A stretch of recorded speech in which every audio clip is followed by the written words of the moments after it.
Okay.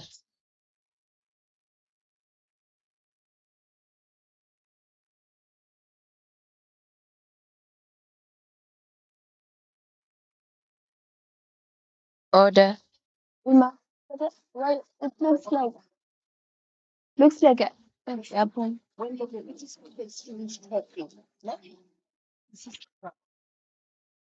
the deputy speaker. Okay. Okay.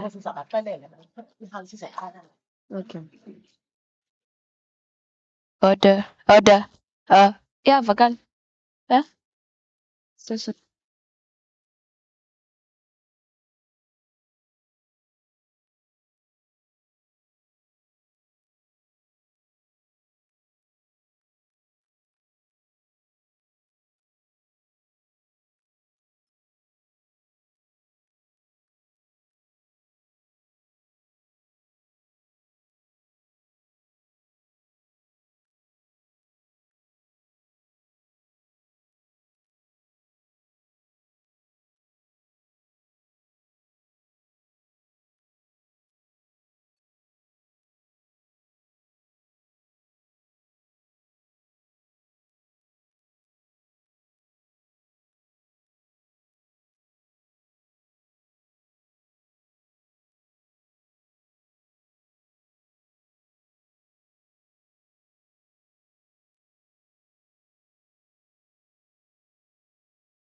Uh,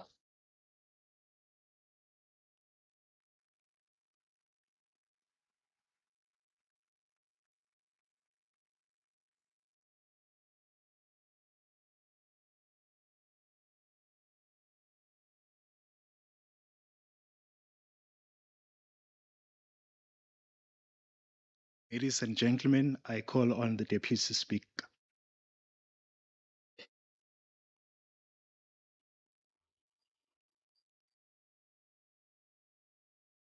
Yeah, thank you very much, Mr. President, Honorable Deputy President, Honorable Speaker of Nelson Mandela Parliament, Honorable Minister, Honorable MEC, who are present here, UNICEF representatives, the HOD, and the senior administration of our government, distinguished guests, ladies and gentlemen. You have now arrived in the province of the Eastern Cape in Raymond Mhlaba. Honorable Minister, in just one word. We were not done with the rehearsals because he was still gonna tell me over when do I. Can you switch off the mic, please? Honorable Minister, young people converged and gathered here from across the country.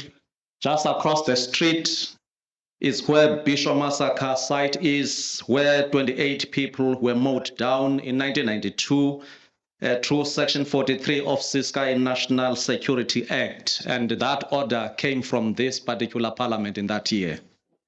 And in 1994, we changed the situation and the circumstances of this province. And now we are a truly representative organ of the people under Raymond Mhlaba Chamber.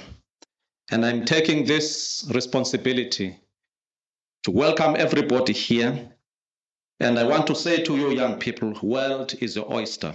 Occupy the stage, feel and also fuel through the debates and conversation.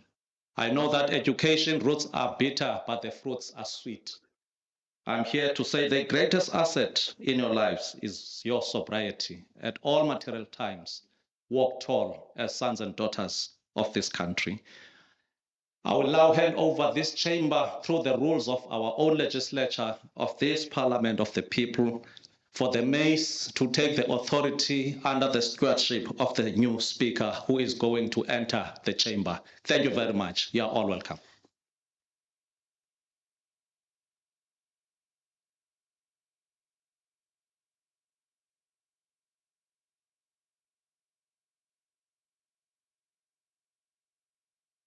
Good afternoon, honorable members. This is your Sergeant at Arms, Ashume Manga. All rise. Order, Madam Speaker.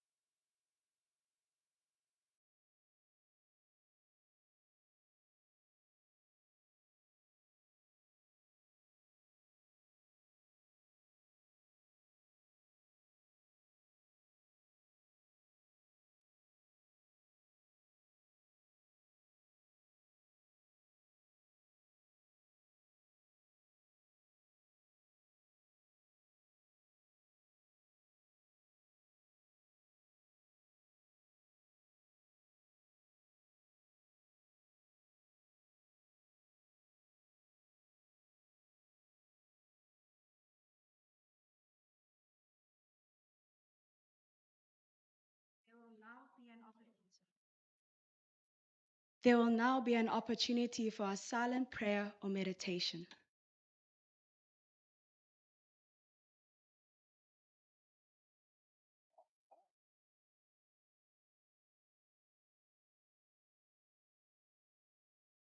Thank you. Please sit down.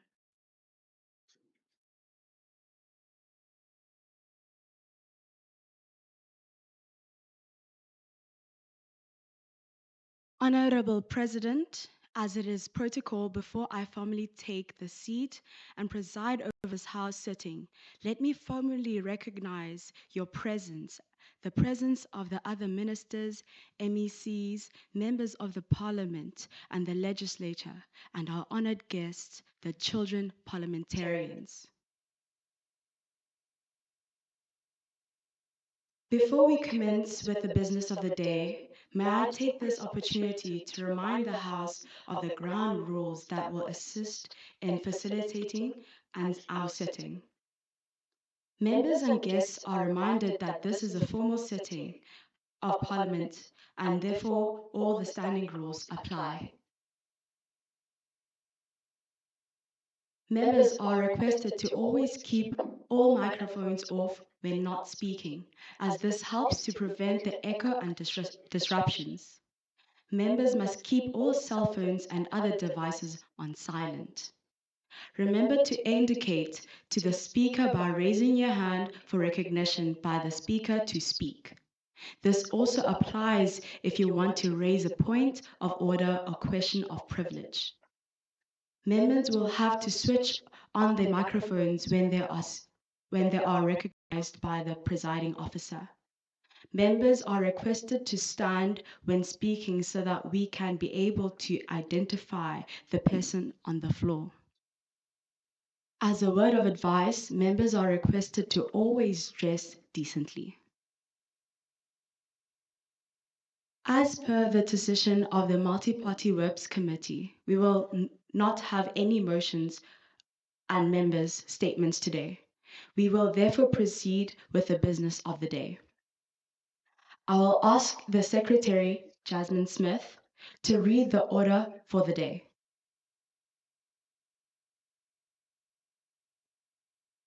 Thank you, Honorable Speaker. Matter of public importance. Maximizing the voices of children in addressing the social ills affecting them. Thank you.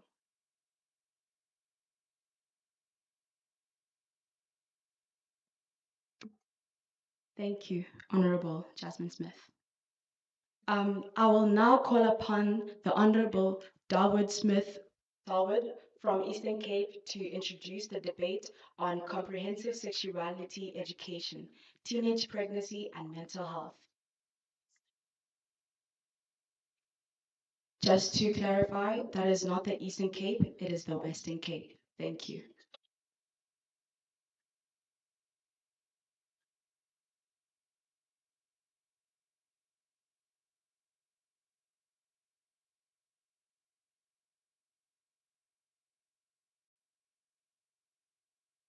Just to clarify, I'm calling upon Honorable Dawood from the Western Cape to introduce the debate.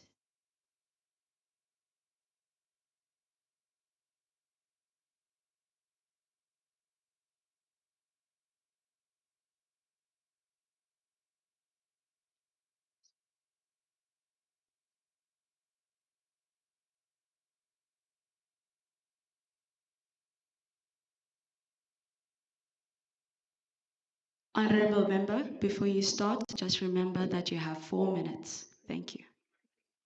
Just to clarify, it's Honorable Member Tato Tayeri from Northwest. Greetings to the House at large. My name is Honorable Member Tato Tayeri from Northwest Province. I stand before you today to address two prominent issues the children of South Africa face. These issues need immediate attention and action. Comprehensive sexuality education, which is abbreviated as CSE, education protects the rights of young people to choose how, when, or whether they engage, and also equips them with the scientifically accurate information to make safe and responsible decisions.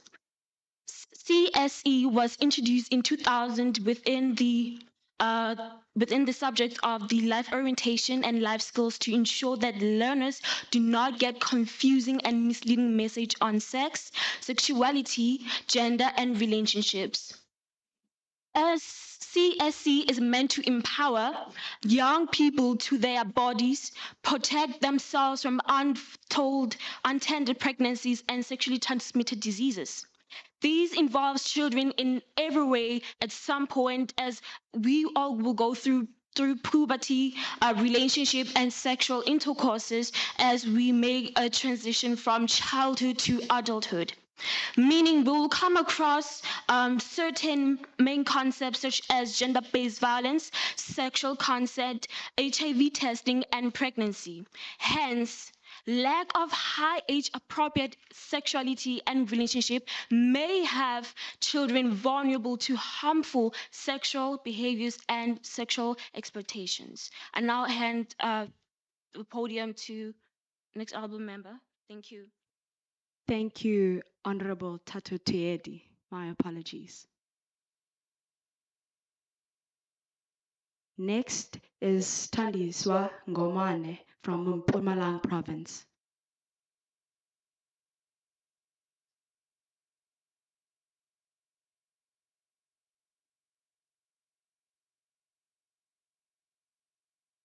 Greetings to the Hearters at large. My name is Tandwa Sondlani from Limpopo. I'm representing Limpopo. I'm going to reflect all the challenges that we face as children of South Africa. The first problem is, the first challenge that we face as children of South Africa is that our right to health is being violated. According to what we are going through, in every public hospitals these days, we are supposed to pay 45 rand to see a psychologist, which is not right to every learner. When a learner is traumatized, the learner cannot focus at school. That's why we have a lot of school dropouts. Trauma starts from our households. Like all our teachers say, charity begins at home. Then I'll say trauma starts at home. When parents are arguing, it affects us mentally. From abuse, we get affected physically, we get affected mentally, we get affected also emotionally. When you're affected mentally, you cannot focus at school, because focusing at school starts from your mental health. If your brain is not stable, how can you focus at school? And for us to find a psychologist, we need to pay 45 rand, which is really not a stable thing for us. So another challenge that we're facing is teachers being criticizing. They are criticizing us a lot. Like one of my honorable members said, we need to see, if I work hard on my school stuff, the teacher needs to meet me halfway. I cannot work hard, then the teacher decide to criticize me, reminds me of all the trauma that I left at home, which is wrong. We face a lot of trauma at home. We go to school, we face the same trauma, which is not a good thing for a learner. It causes a lot of depression and traumatizes the learner. And again, I'm going to mention the last challenge that I've got, which is suicidal thoughts. From all the challenges in the world, all the challenges in the world causes one thing, not one thing, but then I'll just mention one thing: suicidal thoughts. From the abuse, statutory rape, all the trauma, all everything, it causes nothing but suicidal thoughts, which is one of the challenges we've got in South Africa. A lot of learners commit suicide because of abuse, which is part of our South African problems. Thank you so much.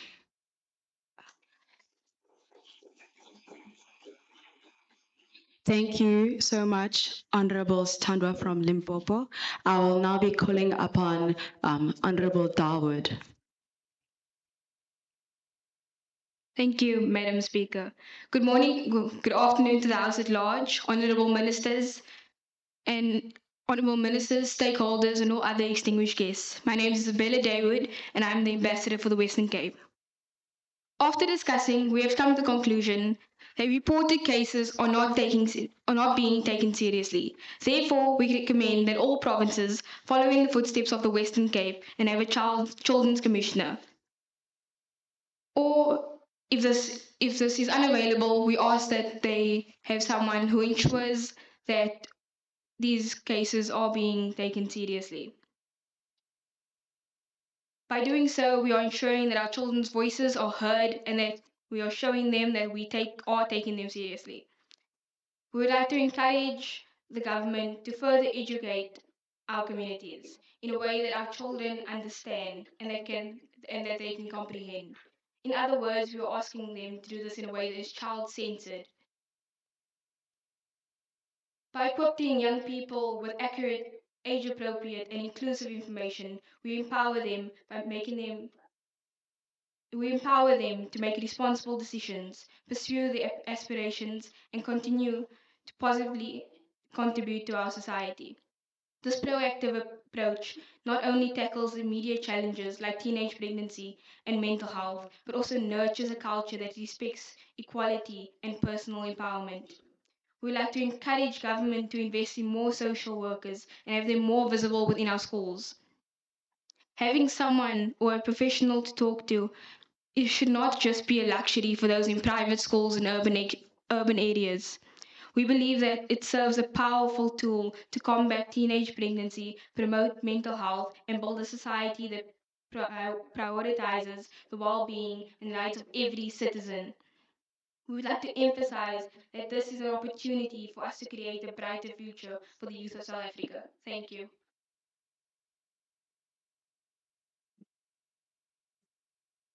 Thank you, Honorable Member. I will now call upon the Honorable Kawase from Free State to introduce the debate on substance abuse.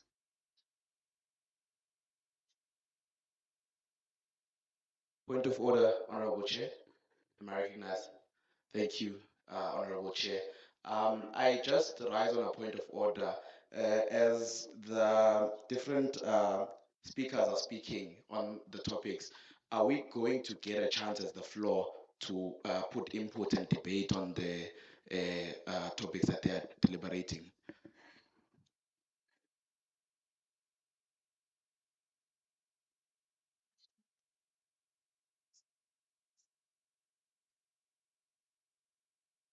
I will consult and revert back to you, Honorable Member.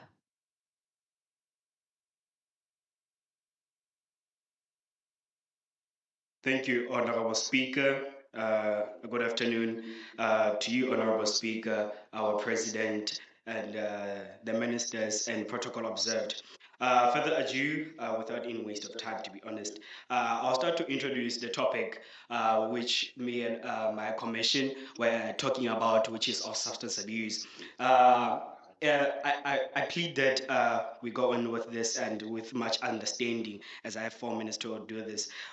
We start to believe this comes from home, the parental guidance. Our parents, some of our parents, to be honest, are involved in alcohol activities, and they tend to consume alcohol in front of young children. And we believe that this affects the mindset of children in their developing stages, and it might have an even worse contributing factor in the lives of the children. The second part of this is the alcohol advert. We are not against companies, more especially brewing companies, in terms of advertising their products. But we believe that under the guidance of parents, children are still watching these alcohol adverts, and they might have an impact on the mindset of the child. And we believe that this creates a connection link between the parental guidance and the alcohol advert. Now, we come that on the developing stages of children going along the years, we come up upon the influence of peers, friends. Actually, let me say peers. Peers have a big influence on our lives. We may take good decisions, we may take bad decisions because of just an influence. And we say that this might bring some positivity. So, but in terms of substance abuse, we know that it's not easy, and you need to take a wise decision. But our children right now, the children that we are representing at the moment, do fall under substance abuse because of their peers, and which is a point that we need to solve.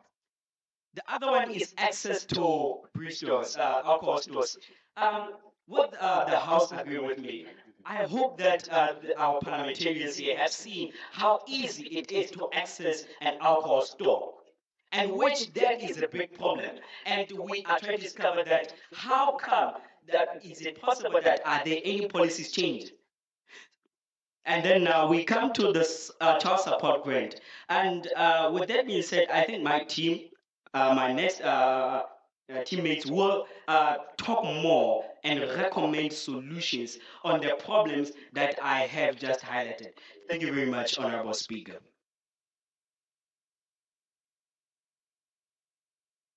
Thank you, Honorable Member. I will now call upon Honorable Nkosi from Pumalanga. Thank you, Honorable Speaker. Good afternoon. Good afternoon, parliamentarians. My name is Tembela Nkosi. I am from Pumalanga Province, Health Sibadi District, and under Chief Albert Lutuli Municipality. I am 14 years of age and a grade 8 learner from Highfield Secondary School, which is currently under the leadership of Mr. Z.A. Magakol. It is the greatest honor to be part of an event of this magnitude. I commend the government and civil societies who have collaborated in forming or establishing such an initiative.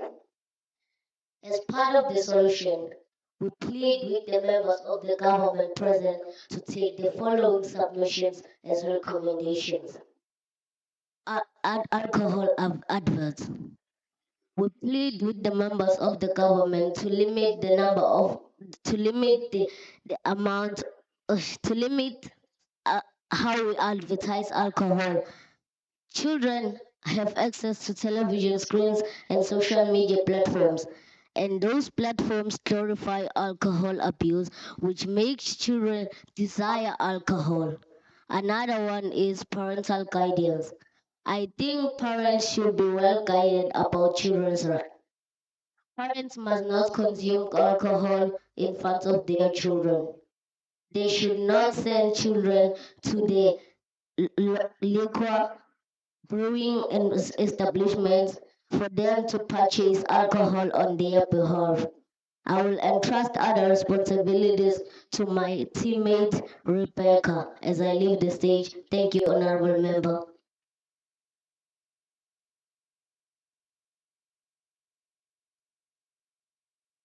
Thank you, Honorable Member Nkosi.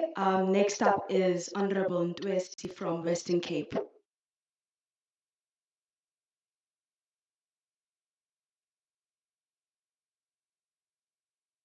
Thank you, Honorable Speaker. I would like to greet all honorable members from their highest positions to their lowest. My name is Atulum Tracy, and I am the Honorable Speaker for the Substance Abuse. My team came here and spoke about the rising thematic area of substance abuse. We as children of South Africa, including the youth, are faced with this pandemic, as I name it. My speaker here came and told you guys that children, especially in the black communities, have an easy access to the taverns, to the liquor, and to other adventurous clubs. So my solution was to call upon the South African Liquor Association, since they're in charge of the liquors distribution within the country, to come forward and also be included into the community watches, so that we all know that in black communities, children are rapidly sent to the taverns. If a child says no to an adult, it is seen as being disrespectful. So with the communities and also the government involvement and the police, that would be a great offer. And also, we would also like community watch into preventing children from consuming and also purchasing alcohol. And also, our second resolution is to provide an ID when. A point of order, Honorable Chair.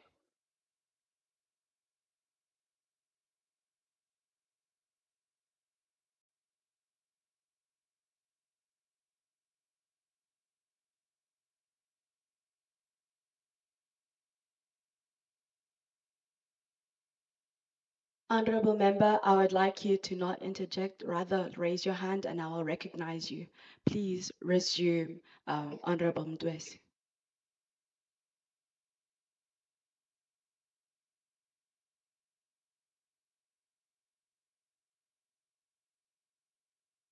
Thank you, Honorable Speaker. You can carry on.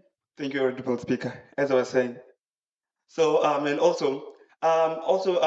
my team leaders also touched on the fact that young people enter the liquor stores in order to socially experiment whether will the security guard at the door stop them or not. And results have shown that children have entered the liquor store without anyone stopping them. And one of our resolution was to also provide an identification card at the door. Also, the government has made it easier for us to have an identity card. Instead of that large green book, we can now have this smart card, which we can have, just slip into the pocket and then also just take it out when needed. And also, if people are going to party, we need to provide the identification to prove that you are older, you are big enough to enter the party, and you are not young of age. And also, one other point that you would like to touch on, it is also the age. We saw the age of 18 as an age that is too young, because we also have children that are 18 years old in high school. The children, it's not that it's against their will to go to school, said that due to some unforeseen circumstances they're in school. And we as the Nelson Mandela Children's Parliament, we saw that if government would allow 18-year-olds to have a social grant due to them continuing with school, so that they won't result into bad things. Thank you, Honorable Member. Your time is up. Thank you, Speaker.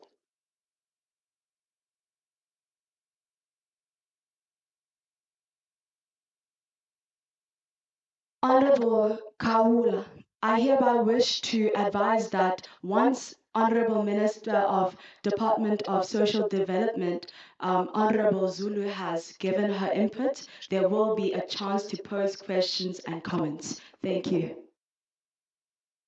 Recognize Honorable Member. Thank you so much, Honorable Speaker. Can the Honorable Speaker just monitor the language of the Honorable members so that they don't use words such as guys and refer to the members of the House as Honorable members? Thank you.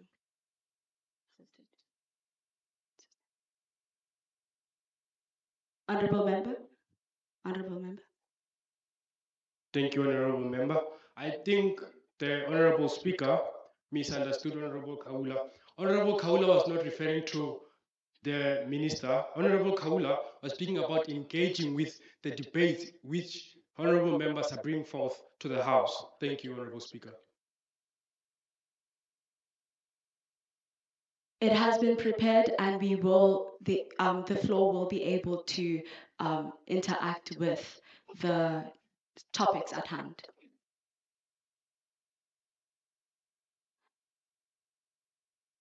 I will now like to call upon Honorable Chabalala to introduce the debate on climate change.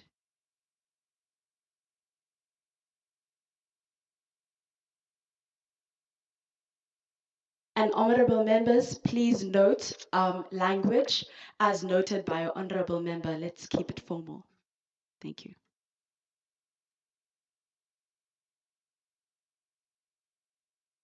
Thank you, Honorable Speaker. Greetings to you all at House at Large and Ethnic capacity. It is a privileged honor to be in front of you. Ladies and gentlemen, my name is Honorable members, my name is Ketiwe Chabalala from the Commission of Climate Change. And this was inspired by Miss Greta Thunberg, a Swedish activist on climate change. This is all wrong. I shouldn't be up here. I should be back at school preparing for my trial exams. How dare you? You have stolen my dreams and my childhood with your empty words, and yet I am one of the lucky ones. Children are suffering. We are dying. Entire ecosystems are collapsing.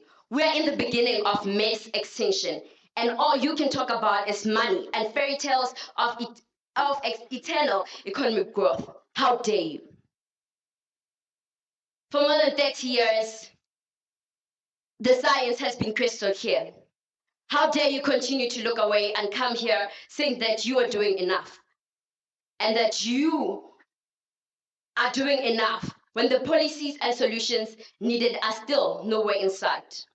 You say you hear us and that you understand the agency, but no matter how sad and angry I am, I do not want to believe that, because if you really understood the situation and still kept failing to act, then you would be evil, and that I refuse to believe. The Constitution is the supreme law in South Africa, and therefore policies should align with it and not contradict it. Honorable members, policies should not contradict the Constitution. Climate change is an umbrella of all other violations to the children. The reason why we are saying so is because, for example, if a tornado, for instance, or let me make an example with the KZN floodings. Okay, the KZN floodings happened and then some kid lost her house. What will happen? The thing that will happen is that all of them will be removed to a safe shelter, right?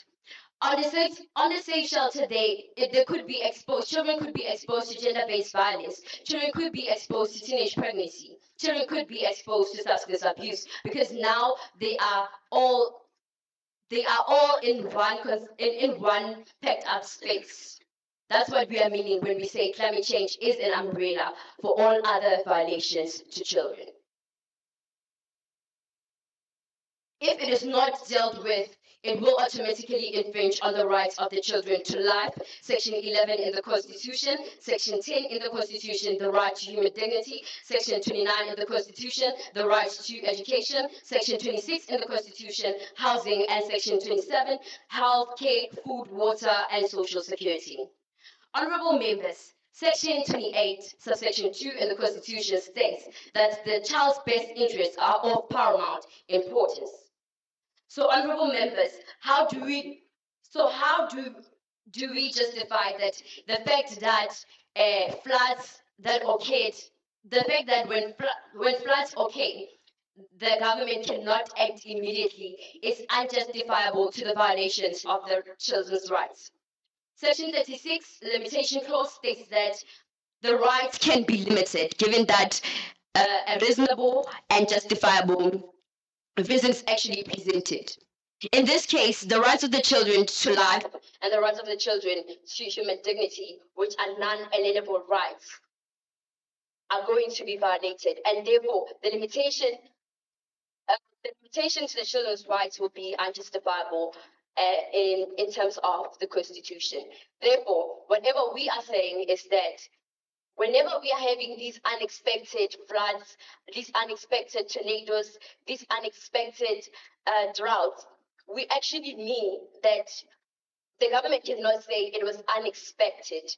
The government should start now on implementing policies so that when these unexpected... Thank you, Honorable Member. Your time is now up. Thank you.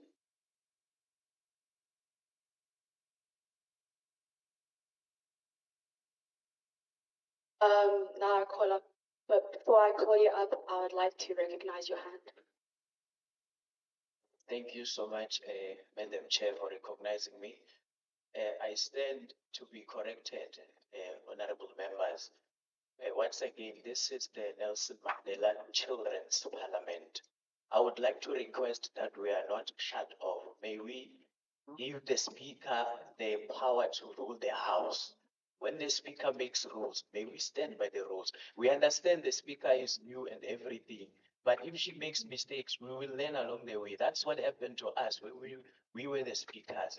If the Speaker judges, I would like to request that we respect the Speaker as the child who is ruling the House, rather than to interfere in her ruling.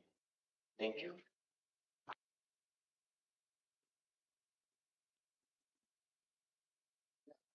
Thank you, Honorable Member. I will now call upon Honorable Nkosi from Guan.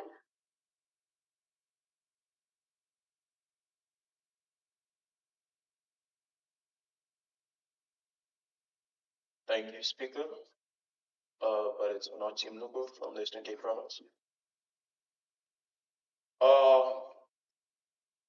Floods cause disasters a lot of infrastructures. For example, if you look at bridges, electric poles, streets, and hospitals. If a bridge, or especially in rural areas, they do have bridges for kids who can at least go to school or town for food and education. But if a bridge really collapses, the child has no right to education, and floods could pick up disease along the way, and which will make the water bad and unsafe for everybody, especially for kids who have a weakened immune system. Secondly, another impact is pollution. Because we burn a lot of fuel instead of using renewable energy, that pollution, global warming, that is causing heat temperature to rise, water level to rise, which are like the main cause of tsunamis. Tornadoes form when warm, humid air collides with cold and dry air, and that mainly is not something that is looked upon, and that causes a lot of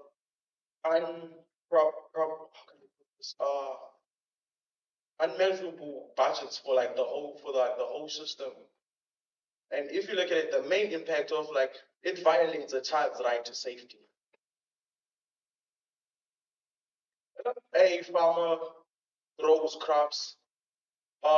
Climate change is like a big impact on agriculture, because the crops will have a lower quality to nutrition and the lower crop yields due to droughts. Due to droughts, heat waves, and the flooding, as well as an increase in pest and plant diseases, which is now the most uncommonly thing that it's not based on, and nobody looks at it. It's very important that we look at these cases urgently. Thank you, Speaker.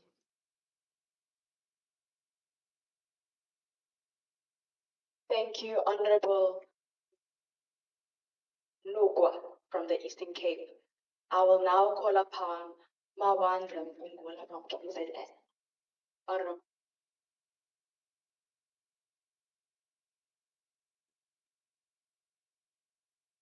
Thank you, Honorable Speaker.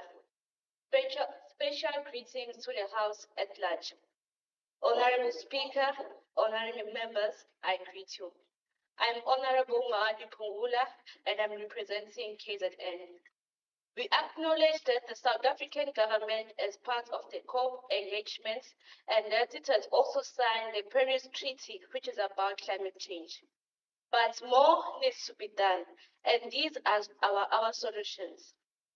The government should have risk management plans, and they must share these management plans with us. The governments, all the departments in the government must work together and share budgets about climate change.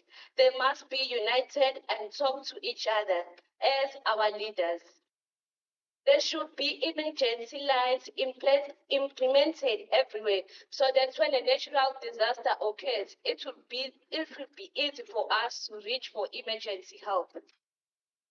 Government should create platforms like the Children's Parliament where children's voices will be heard about climate change and take action after those platforms.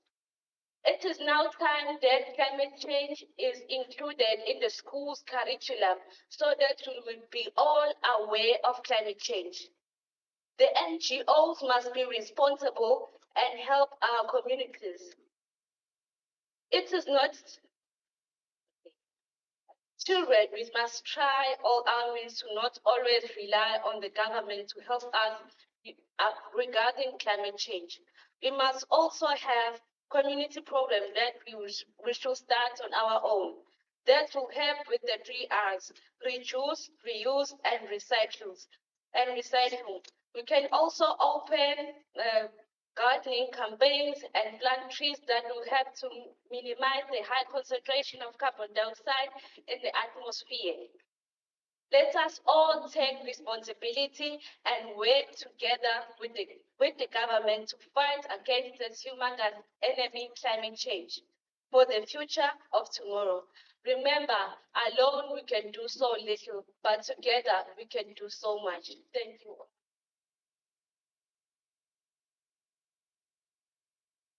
Engosi, Honorable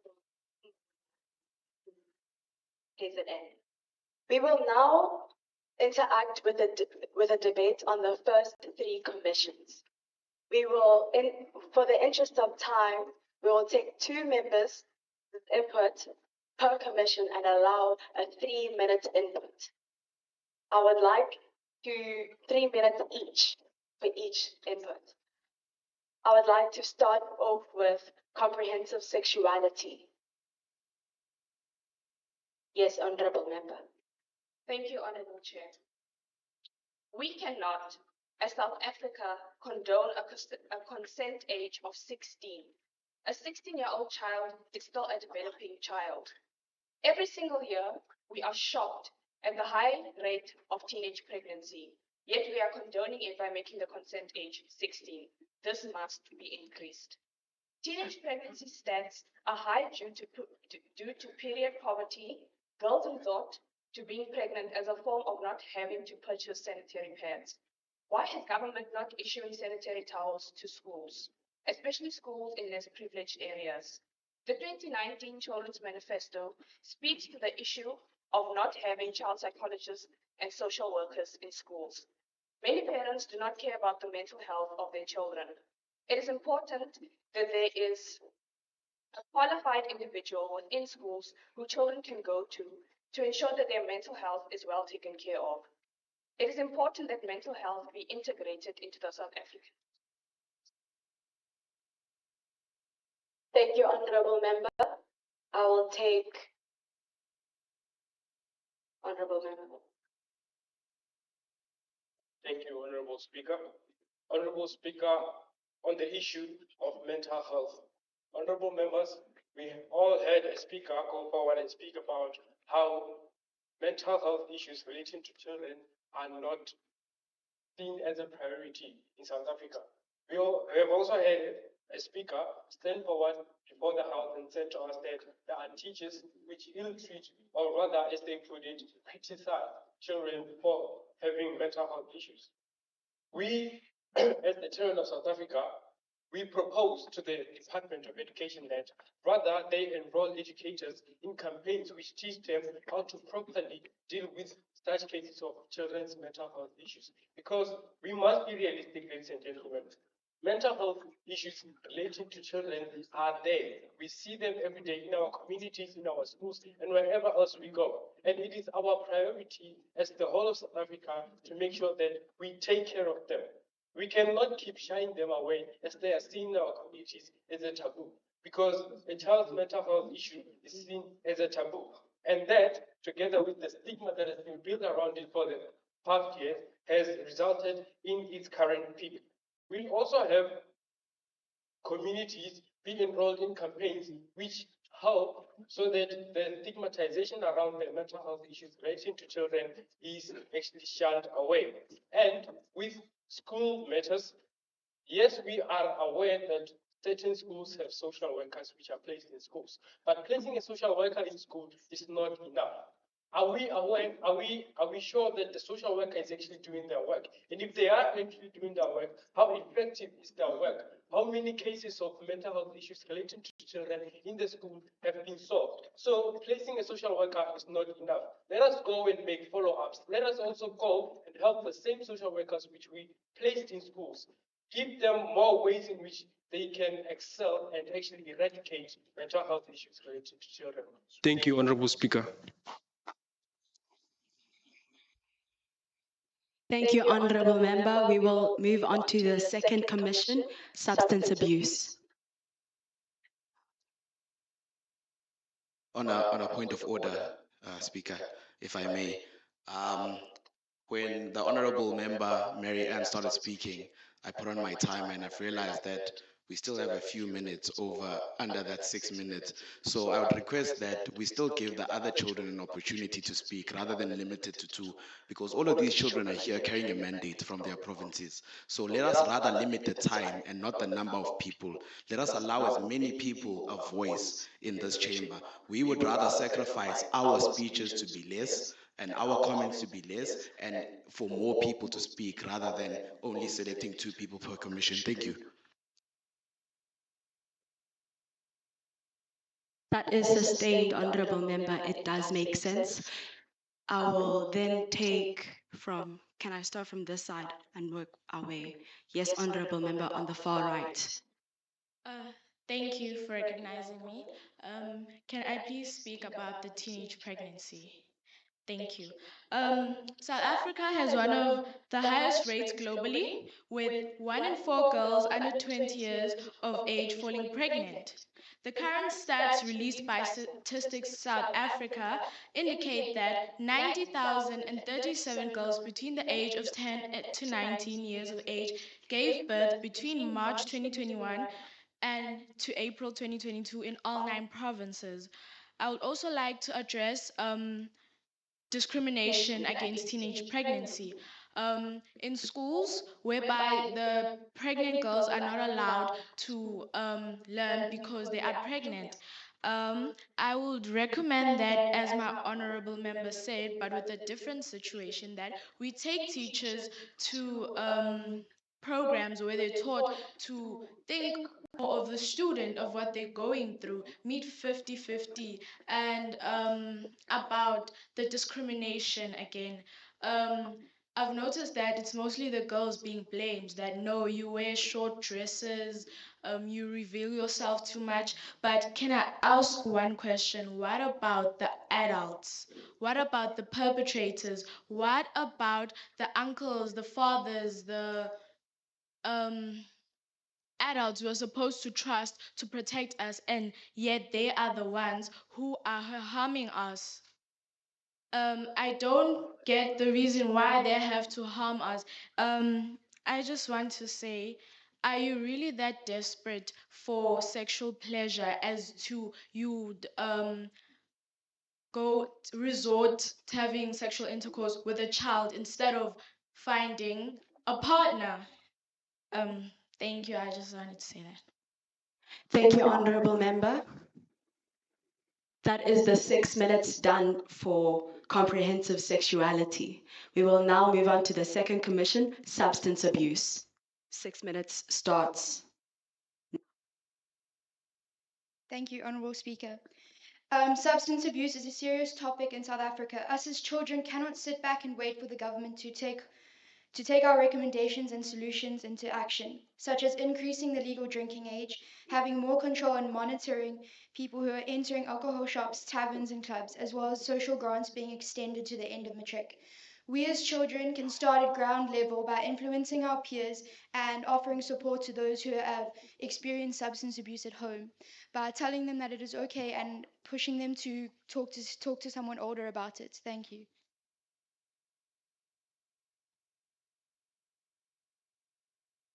Thank you, Honorable Speaker. I see another hand. Thank you, Honorable Speaker. I think to address the hassle of alcohol abuse in South Africa, there needs to be a concerted effort from government, communities, and individuals. There's ought to be to include stricter enforcement on alcohol sales and working and marketing laws, improved schooling and awareness campaigns around responsible drinking, and help those struggling with addiction. Addressing the root reasons of alcohol abuse, such as poverty and unemployment and social inequalities, is additionally crucial in decreasing alcohol related harm in South Africa. Thank you.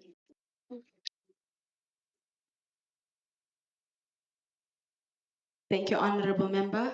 I will finish up this side. Yes. Thank you, Honorable Speaker. So, from what I've heard from the honorables, they've been talking about the children. What about the parents, and the community, the teachers, the people, the older, the adults? So, I would like to say, adults do things in front of kids and then they expect kids not to act upon them. As children, we learn from seeing. We have teachers drinking and smoking in schools in front of kids. That could influence the boy or the girl child to be like, oh, okay, this is okay. If my teacher is doing it, I could do it. We have, as the honorable member, I stand to be corrected, who was in front, said parents are sending children to the shops. Yes, they are sending children to the shops, but we should be having the community is there. Why not the community seeing a child carrying a bottle of alcohol or a cigarette in the streets, not holding the child back? Where are you taking it? We are also accountable as the community and the adults. Let's not all put the blame on the children. Thank you. Thank you. Thank you, Honorable Member.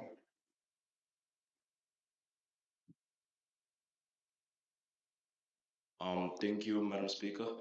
Um, Resulting on the responsibility of child consumption to alcohol is for parents and liquor stores owners, because the liquor association and the government had an agreement on people who are above 18 to buy or consume alcohol. So I'd like to ask on how can the government prevent young people to not purchase alcohol, because it is not under the guidance of the government, but in the guidance of the liquor store managers, tavern owners, and parents. Thank you. Thank you, Honorable Member. Thank you for the opportunity, Honorable Chair. On the issue of substance abuse, well, one of the speakers did say that children are using drugs and the alcohol is very much accessible. And the people to blame is the government. Why? Because the legal age is 18. Well, I feel like that is not really correct, you know. It is of great importance for one to actually take accountability of the things that they do. For instance, we have parents at home, right? Parents, rather the adults or the community members, are the people who are supposed to take accountability. And I, as my personal self, I'm also supposed to be taking accountability of the things that I do. Like going to the taverns, I also believe that children do go to the taverns to have fun because they don't really have platforms for fun rather than going to the taverns, you know. More of a reason why I think it is of great importance for platforms for the children to be created, you know. Let's all take the children's off the streets, because like that's the reason why we go for alcohol. They go for alcohol. Thank you, Honorable Speaker.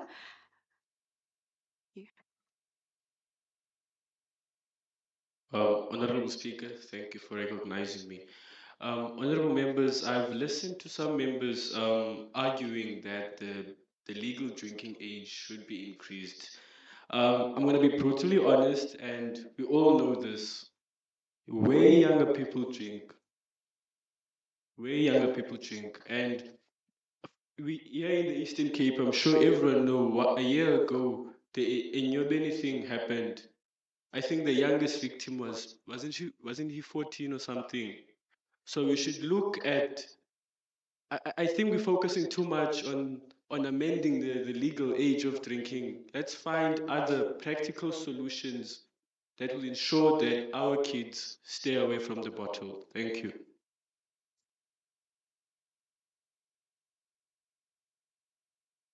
Thank you, Honorable Member. Thank you, Madam Speaker, for recognizing me.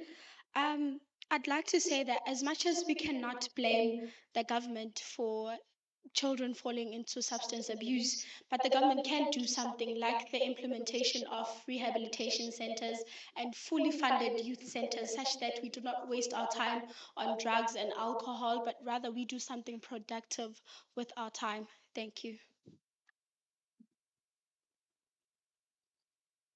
That is the end of the 6 minutes for substance abuse. I would now like to move on to climate change.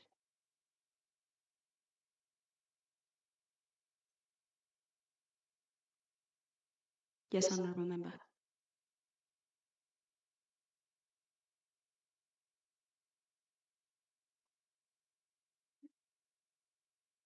Thank you, Honorable Speaker, for giving me the chance to speak. So, climate change is a very negative impacting thematic area because it destroys South Africa's infrastructure. And with the South African infrastructure being destroyed, it will lead into the economic decline of the state because now the government has to rebuild buildings and other things. And with the South African infrastructure being destroyed, like various homes, as we've seen in Durban, that it has occurred multiple times, it will leave many people of South Africa homeless, including the children. So we need to take climate change as a very serious thing, even though it might seem as something delusional, because the outcomes of it are very traumatic. Thank you, Speaker. Thank you, Honorable Member.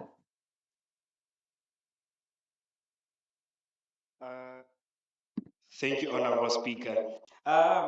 Based on climate change, I wanted the Commission of Climate Change to emphasize more that I'm very curious that when it is a flood in a particular area, and let's say now it passes through a primary school, what knowledge should, let me say, just say a grade 7 learner? Yes, we'll be considering for other young learners as well.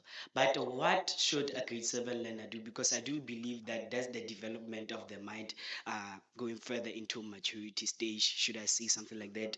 So I want the alternative to also state that in a matter of disaster right now, if it is an earthquake right now, what knowledge should I have? What should I do at the moment so that I can be safe, so that my life cannot be at risk? Because without any knowledge, I might find myself no more, just saying. So please, let us try to seek that solution as well, because we even know that there are some other people, other children, who don't know even how to swim, even when there's a flood. So that is a big concern, and we have to address that. Thank you very much, Honorable Speaker. Thank you, Honorable Member. Thank you, Honorable Speaker. Well, I heard a lot of people talk about how floods destroy the infrastructure and everything else. But for these occurrences to be there, it is us who cause them. The government does try to help with some things like green taxes in order to control these from being overexploited. But we as the people also can put it in a hand. We are the cause of these at a certain stage or to a certain extent.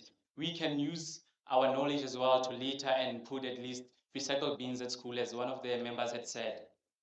I don't think everything can be done by the government. There's of course some things we can't control, but we as the people do have the power to change this as well, and we should thank the government for doing what they're trying to do by green taxes and so on. But another strategy that the government can implement that we see in other countries, one of the honorable members said these were unexpected.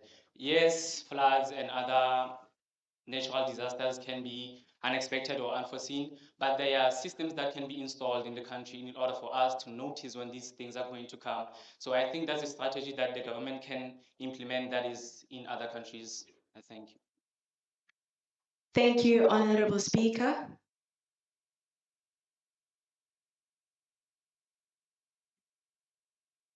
Thank you, Honorable Speaker, for allowing me, for recognizing me, and for allowing me to speak. As the Commission for Climate Change, I would like to answer some of the questions that were imposed by the other honorable members. Honorable Member, I would just like to say there will be a time for each commission to respond to the questions and the interactions at a later stage. So you can keep your word for later on. Thank you very much. Yes, Honorable. Thank you again. I'd like to ask that isn't climate change interpreted in the likes of geography, LO, and agricultural subjects, and that not only government is responsible for climate change, but also humans are responsible through ensuring that the environment they live in is secure. Government is only there to provide resources to aid such. Thank you.